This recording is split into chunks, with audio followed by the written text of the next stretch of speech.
Friends, welcome to Telugu web plus.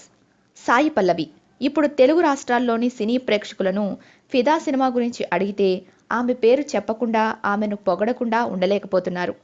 అంతలా తన అభినయంతో ఆకట్టుకుంది సాయి పల్లవి. తను తెలుగు అమ్మాయి కాదని తెలిసిన వారికి కూడా తెలుగు అమ్మాయేనేమో అన్న సందేహం కలిగించేలా ఈ సినిమాలో ఆమె నటించింది. ఆమె అందం, అభినయానికి తెలుగు ప్రేక్షకులు నిజంగానే ఫిదా అయ్యారు. ప్రేమం, ఫిదా సినిమాలు రెండూ ఆమెకు జీవితాంతం గుర్తుండిపోతాయనడం అతిశయోక్తి కాదేమో. అయితే ఆమె ఈ స్థాయికి రావడానికి పడిన కష్టం అంతా ఇంతా కాదు.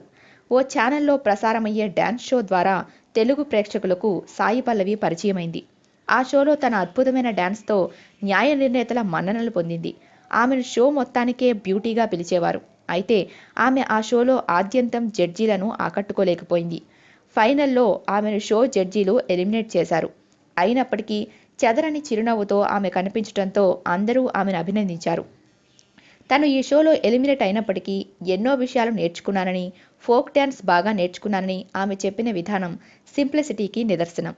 ఆమె తల్లిదండ్రులు స్టేజ్ పైకి వచ్చి ఇన్నాళ్లు ఆదరించిన తెలుగు ప్రేక్షకులకు ధన్యవాదాలు తెలిపారు.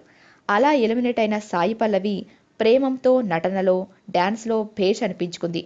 ప్రేమంలో ఉన్న ఒక్క ఫోక్ డ్యాన్స్ సీన్ సినిమాకే హైలైట్ అయింది. ఫిదాతో తెలుగు ప్రేక్షకులను అలరించింది. మా వీడియో మీకు నచ్చినట్లయితే లైక్, కామెంట్, షేర్ మరియు మా ఛానల్ను సబ్స్క్రైబ్ చేయండి.